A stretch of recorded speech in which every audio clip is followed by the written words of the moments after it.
மனசுக்குள்ள வச்சு மறைக்காம வெளிப்படையா ஒரு விஷயத்த சொல்லட்டுமா? சொல்லுங்க செல்வம். நீங்க அவ்வளவு தூரம் சொன்னதுக்கு அப்புறமும் கூட எனக்குள்ள ஏதோ ஒரு குழப்பம் இருந்துகிட்டே இருந்துச்சு. நம்ம கல்யாண வாழ்க்கையை பத்தி நாம தானே முடிவு எடுக்கணும் அப்படின்னு ஏதோ ஒரு குழப்பம். ஆனா கடையில இருக்கும்போது லீலா ஃபோன் பண்ணா. லீலாவா? ரவி லீலா கிட்ட கேட்டாரா, செல்வம் ஏன் இன்னும் கல்யாணம் பண்ணிக்காமலே இருக்கான், ஒருவேளை இன்னமும் அவன் ஒன்னதான் மனசுல நினைச்சிட்டு இருக்கானா அப்படின்னு. அட கடவுளே, ரவி மாறிட்டாருன்னு நாங்க எல்லாரும் நினைச்சிட்டு இருக்கோம். அப்படி இல்ல, நீ என்னதான் போட்டு அடக்கி வச்சிருந்தாலும் சில விஷயங்கள் அடி மனசுல இருந்து கேள்விகளா சில நேரங்களில் வரத்தான் செய்யும். லீலா பேசுனதுக்கு அப்புறம் எனக்கு ரொம்ப சங்கடமா போச்சு. என்னால லீலா வாழ்க்கையில எவ்வளவோ கஷ்டங்கள் அனுபவிச்சிருக்கா, இதுக்கு மேலே அவ கஷ்டப்படக்கூடாதுல்ல.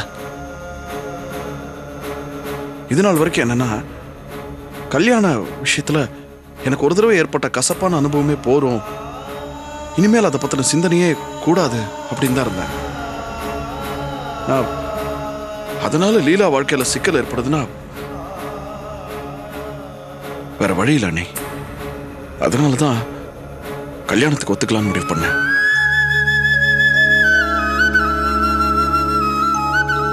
செல்வம், நடந்ததெல்லாம் நல்லதுக்கு தான் நினைச்சுக்குங்க. உங்களுக்கும் லீலாவுக்கும் கல்யாணம் ஆகாததும் ஒரு விதத்துல எனக்கு தெரிஞ்சு நல்லதுக்கு தான். ரவியும் லீலாவை சந்தேகப்பட்டது ஒரு விதத்துல நல்லதா தான் போச்சு. இல்லனா கண்டிப்பா நீங்க இந்த கல்யாணத்துக்கு ஒத்துட்டு இருக்கவே மாட்டீங்க. ஆனா ஒரு விஷயம், நீ இனிமே வாழ்க்கையில எதுவா இருந்தாலும் கேள்வி கேட்காம அப்படியே ஏத்துக்கலாம்னு முடிவு பண்ணிட்டேன். எல்லா விஷயத்திலையும் கேள்வி கேட்டு கேட்டு என்னத்தை கண்ட. என்னது மதுரையும் குழந்தனும் என்ன பேசிக்கிட்டு இருக்கீங்க? எல்லாம் செல்வத்தோட கல்யாண விஷயம்தான். அடே கண்ணா செல்வா, இப்பவே உன் முகத்துல கல்யாணங்கள வந்துருச்சுடா. ஆமாண்ணே, அம்மா கூட இன்னைக்கு கோயில்ல அர்ச்சனை எல்லாம் பண்ணி அசத்திட்டாங்க. ஆமாடா கண்ணு, உனக்கும் அருந்ததிக்கும் சேர்த்தே உங்க அம்மா அர்ச்சனை பண்ணா. ஆமாப்பா, உங்க 2 பேருக்கு சேர்த்தே அர்ச்சனை பண்ண. இந்த வீவிதேட்டுக்க. அடே கண்ணா செல்வம், என்னமோ இப்பவே கல்யாணம் நடந்த மாதிரியும் நீயும் அருந்ததியும் சேர்ந்து வாழ்ற மாதிரி உங்க அம்மா எல்லாத்தையும் செய்யறாப்பா. ஆமா, நீங்க சுந்தரமூர்த்தி சாரை கான்டாக்ட் பண்ணுங்க. ஓகேவா? தேங்க்யூ. போஸே நில்லு. என்ன ஒரு வழியா ஊரு வீடெல்லாம் உன்னை விட்டுடுச்சா? பொண்டாட்டிக்கை சாப்பாடு விட்டுட்டு வர மனசு வரல போல இருக்கு. அப்படிலாம் ஒண்ணும் இல்லைங்க. ஏன் போஸே, கொஞ்சம் கூட பொறுப்பு இல்லாம வந்தீங்கன்னா வாழ்க்கையில எப்படி முன்னுக்கு வர போற? அப்படி ஒரு எண்ணம் இருந்திருந்தா இவர் இப்படி எல்லாம் நடந்துப்பாரா? எல்லாம் வேலை பார்த்து பொழைச்சு என்ன பண்ண போறானோ. விஜி எப்படி இருக்கு விஜி? வாங்க.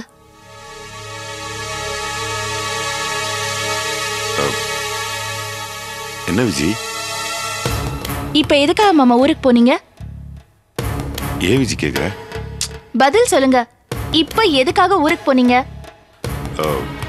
இல்ல, தனத்தையும் பிள்ளையும் பார்க்கணும் போல இருந்துச்சு. 2 நாள் வேற வேலை இல்லையா, அதோட இங்க இருந்தா உங்க வீட்டாளரோட பிரச்சனை வரும், அதான் ஊருக்கு போனேன். ஆமா, இதையேன் இவ்வளவு இதுவா கேக்குற? நீங்க செய்யறது கொஞ்சம் கூட நல்லா இல்ல மாமா. நீங்க பாட்டுக்கு ஊருக்கு போயிட்டா என்ன அர்த்தம்? யார் இங்க இருக்கிற வேலையெல்லாம் செய்யறது? விஜி, கோபி கிட்ட சொல்லிட்டு தான் போனேன். அவர் தான் போயிட்டு வரணும்னு சொன்னாரு. அவர் உங்களை சங்கடப்படுத்த கூடாதுன்னு பொதுவா ஏதாவது சொல்லிருப்பாரு. உடனே நீங்க ஊருக்கு கிளம்பி போயிடுறதா? இப்ப பாருங்க, மிஷின்லாம் வந்து இறங்கிடுச்சு, கொட்டை போடுற வேலையெல்லாம் இருந்துச்சு. இவர் ஒரு ஆளா தனியா நின்று மாங்கன்னு செஞ்சுட்டு இருந்தாரு. நீங்க பாட்டுக்கு சாவகாசமா ஊருக்கு போயிட்டு வரீங்க. விஜி, ஒவ்வொரு தடவையும் எடுத்து சொல்றதுக்கு நீங்க ஒண்ணு சின்ன குழந்தை இல்ல மாமா. உங்க பொறுப்பு என்னன்னு நீங்களே உணரணும். உங்க வேலை என்னன்னு புரிஞ்சுக்கிட்டு அதை நீங்களே இழுத்து போட்டு செய்யணும். அதை விட்டுட்டு வேற யாராவது சொல்வாங்கன்னு எதிர்பார்க்க கூடாது.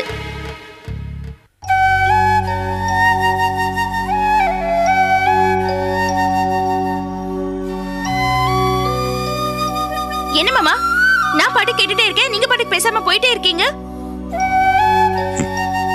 விஜி, ஊர்ல இருந்து கிளம்பும் போதே மாமா சொல்லி அனுப்பிச்சாரு,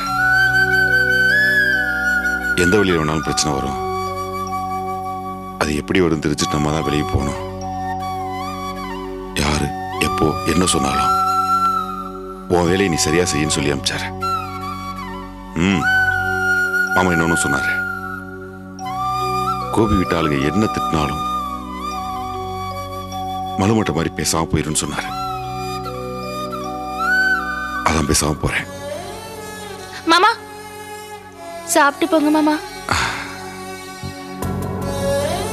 சாப்பிட்டே விஜய், நான் மாடியில போய் படுத்துக்கிறேன்.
அருந்ததி, அருந்ததி, அருந்ததி,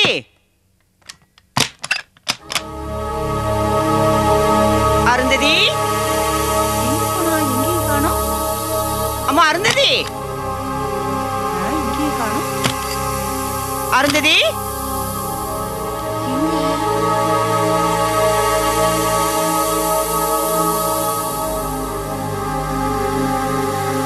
அருந்ததி எங்க போனா?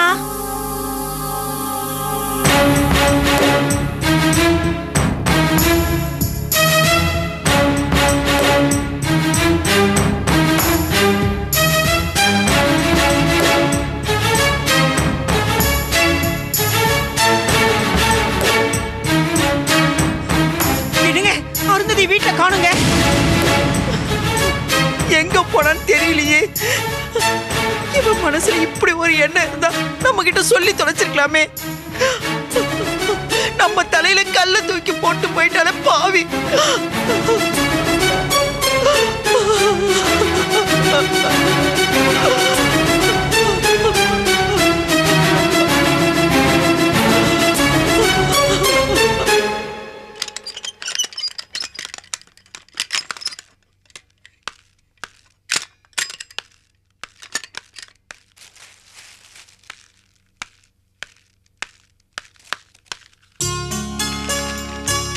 அப்பா இந்தாங்கப்பா, தண்ணீர் எடுத்துக்கங்க.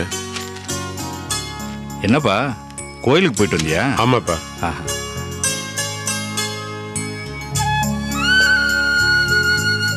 ரொம்ப ஆச்சரியமா இருக்கு. காலங்காத்தால எந்திரிச்சு கோயிலுக்கு போயிட்டு வந்திருக்க. இல்ல மீனாச்சு? அதானே. ஏண்டா ரவி, நீ எப்படி இவ்வளவு பக்திமானான? திடீர்னு கோயிலுக்கு போகணும்னு தோணுச்சு, அதான் காலையிலேயே கோயிலுக்கு போயிட்டு வந்துட்டேன். லீலா எங்கம்மா? உள்ளதாண்டா இருக்கா. லீலா, லீலா என்னங்க? இந்த என்னது? கோயிலுக்கு போனேன்.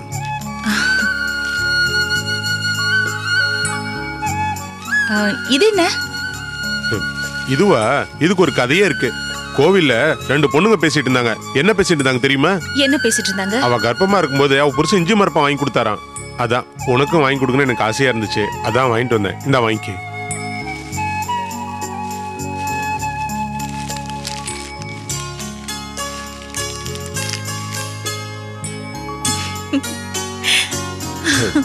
என்ன லீலா சிரிக்கிற?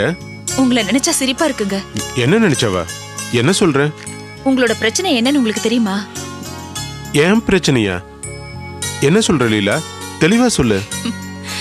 உங்களோட முக்கியமான பிரச்சனையே உங்களுக்கு வர தேவையில்லாத சிந்தனைங்க தான். நீங்களா எதையாவது யோசிச்சுக்கிட்டு அதை அவசரப்பட்டு பேசிட்டு அப்புறம் அடடா இப்படி எல்லாம் பேசிட்டோன்னு நீங்களும் வருத்தப்பட்டுட்டு மத்தவங்களையும் கஷ்டப்படுத்திட்டு இருக்கீங்க. எதுக்குங்க இதெல்லாம்? இப்ப நமக்கு என்ன தேவை? தொழில நல்லா கவனிக்கணும், 3 வேளை சாப்பிடணும், நிம்மதியா தூங்கணும், சந்தோஷமா இருக்கணும். இதை மட்டும் நீங்க நினைச்ச போதாதா? யார் யாரோ ஏதோ சொல்றாங்கன்னு நீங்க எதுக்கு இங்க தேவையில்லாம மனசை போட்டு குழப்பிக்கிறீங்க? இத பாருங்க, நான் உங்களை வருத்தப்படுத்துறதுக்காக இப்படி எல்லாம் பேசல. இல்ல, நான் இது உனக்காக வாங்கிட்டு வந்தேன். இதுக்கு நீ ஏதோ பேசிட்டு இருக்க. நான் பேசுறது சம்பந்தம் இல்லாம இருக்கிறதா தோணுதா? இல்லங்க, சம்பந்தம் இருக்கு. நீங்க என்கிட்ட பிரியம் காட்டுறது கூட இப்ப ஏதோ செஞ்ச தப்புக்கு பரிகாரம் தேடுற மாதிரி தாங்க இருக்கு. அன்னைக்கு பேசினதுல லீலா வருத்தத்தோட இருப்பா, அவளை சமாதானப்படுத்தணும்னு வாங்கிட்டு வந்த மாதிரி இல்ல இருக்கு. லீலா, நீ சொன்னது ஒரு சில விஷயம் உண்மைதான். ஆனா நான் இது உனக்காக ஆசைப்பட்டு வாங்கிட்டு வந்தேன். ஐயோ, என்னங்க நீங்க? இந்த இஞ்சி மரப்பா மசக்கியா இருக்காங்கல்ல, அவங்கள சில பேருக்கு அடிக்கடி வாந்தி வர மாதிரி இருக்கும். அவங்க தான் இதெல்லாம் சாப்பிடுவாங்க. ஆனா எனக்கு அந்த மாதிரி எந்த ஒரு இதுவும் இல்லீங்களே. இருந்தா தானங்க அதெல்லாம் சாப்பிடணும்னு தோணும். லீலா, எனக்காகவாது இதை சாப்பிட. என்னங்க, இவ்ளோ இஞ்சி மரப்பா சாப்பிட்டா வயிற்றுக்கு என்ன ஆகுறது? இத பாருங்க, எனக்கு ஏதாவது வேணும்னா உங்ககிட்ட கேக்குறேன், அப்போ வாங்கிட்டு வந்தா போதும். இப்போ உங்களுக்காக நான் ஒண்ணே சாப்பிடுறேன்.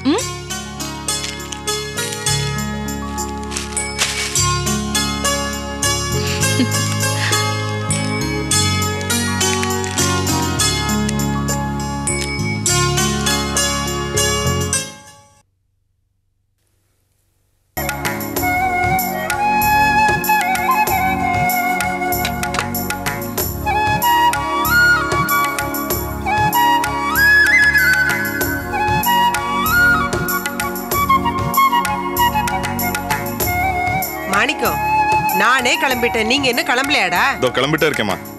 என்னப்பா வர வர எல்லாரும் பொம்பளைங்க மாதிரியே ஆயிட்டீங்க. மாப்பிள்ளை எங்கம்மா? அவர் ட்ரெஸ் பண்ணிட்டு இருக்காருமா. என்னம்மா நீ ஏன் ரெடி ஆயிட்ட, அவர் என்ன கிளம்பலையா? நிர்மலாவுக்கு என்ன கையில கிடக்கிறத சுத்திட்டு வந்துடும். ஆனா நான் அப்படி இல்லை. இந்த மாதிரி ஸ்பெஷல் அக்கேஷனுக்கு என்ன மாதிரி ட்ரெஸ் பண்ணணும், என்ன கலர் சூஸ் பண்ணணும்னு ஒரு ஐடியாவோட இருப்பேன்.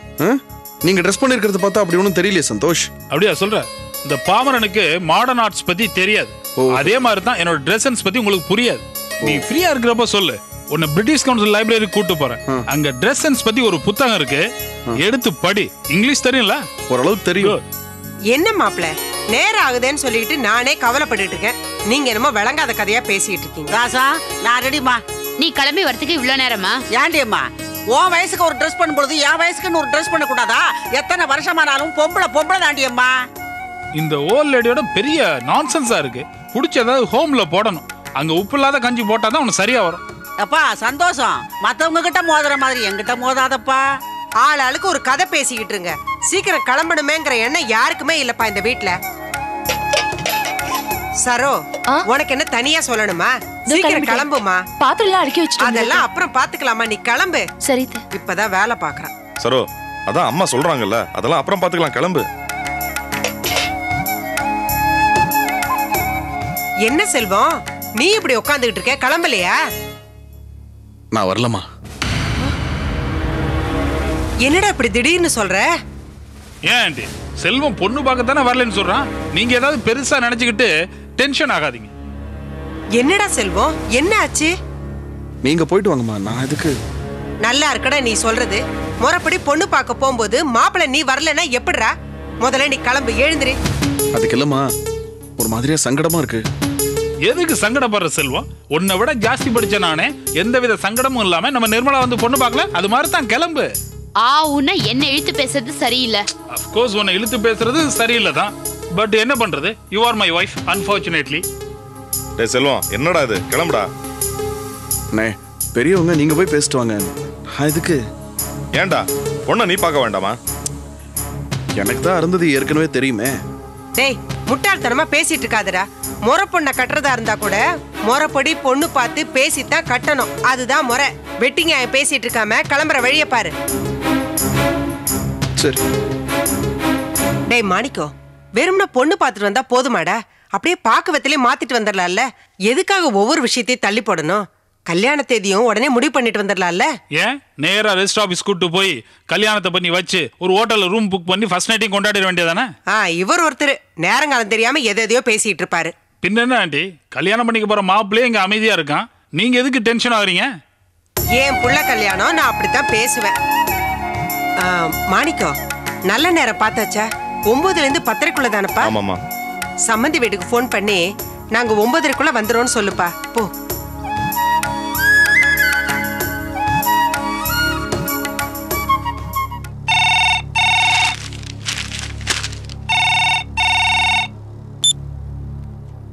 Hello, Balu here. சார் வணக்கம் சார், நான் மாணிக்கம் பேசுறேன். சொல்லுங்க மாணிக்கம், என்ன கிளம்பிட்டீங்களா? இப்போ கிளம்ப போறோம் சார். 9 மணிக்கு வந்தா கரெக்டா இருக்கும்ல? 9 மணிக்கு வந்துருங்க, நாங்க ரெடியா இருக்கோம். சரிங்க, வந்துடும். ஓகே மாணிக்கம். என்னங்க, நீங்க பண்றது உங்களுக்கே நல்லா இருக்கா? நானே அருந்ததி காணுமேன் பதறி போயிட்டு இருக்கேன். நீங்க என்னன்னா சாவுகாசமா உட்காந்துக்கிட்டு மாப்பிள்ளை வீட்டுக்காரங்களும் பொண்ணு பார்க்க வர சொல்றீங்களே. வந்தவங்க பொண்ணு எங்கன்னு கேட்டா என்னங்க பதில் சொல்றது?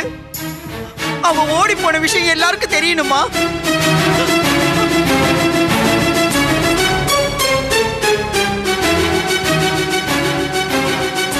வருவா, அவங்க வரத்துக்குள்ள வருவா.